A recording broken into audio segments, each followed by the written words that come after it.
Mga katrops, welcome back ulit sa aking channel, Sports React PH.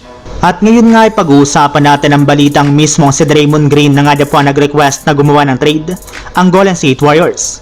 Pag-uusapan na rin nga natin dito sa ating panibagong video ang balitang kompleto na nga po ang bagong super team ng Los Angeles Lakers.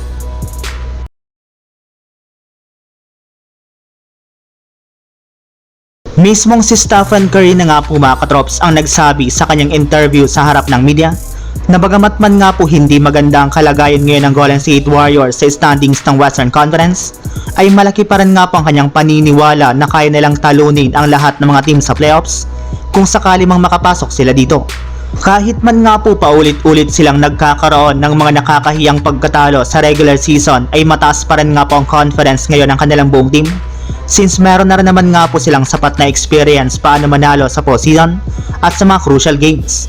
Ngunit ayon na rin naman nga po sa naging pahayag ng kanyang teammate na si Draymond Green, kahit gustuin man nga po nito na maniwala na kakayanin ng GSW na manalo sa playoffs, ay unti-unti na rin naman nga po siyang nawawala ng pag-asa kung makakapasok man sila dito since hirap pa nga po sila na makaabot ng play-in tournament.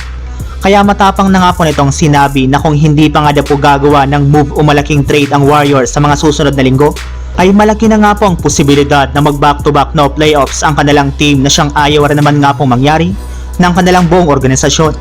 Sa ipinapakitang performance pala nga po ng kanilang lineup ay nagmumukha na nga po na wala silang kakayahan ngayon na makatungtong man lang sa playoffs.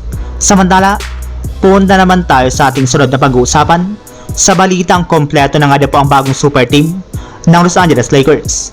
Kalat na nga po mga katrops ngayong araw ang balita na tuluyan na nga pong makakabalik sa Lakers sa susunod na araw kontra sa Warriors ang kanilang best defensive player na si Jared Vanderbilt matapos ang halos isang taon na pagkawala nito sa kanilang lineup. Kaya dahil nga po sa pangyayaring ito ay si Christian Wood na lamang nga po ang nag-isang player na hinihintay ngayon ng Lakers para tuluyan ng makumpleto ang kanilang lineup ngayong season.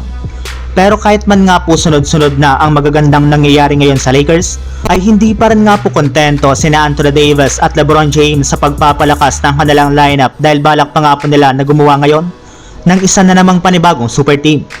At isa nga po sa mga pinakamalapit na trade na posibleng magawa ng Lakers sa mga susunod na araw para may sagawa nila ang kanilang plano ay ang pagkuha kina Colin Sexton at Walker Kessler na pareho na rin naman nga pong willing i-trade ng Utah Jazz sa tamang halaga.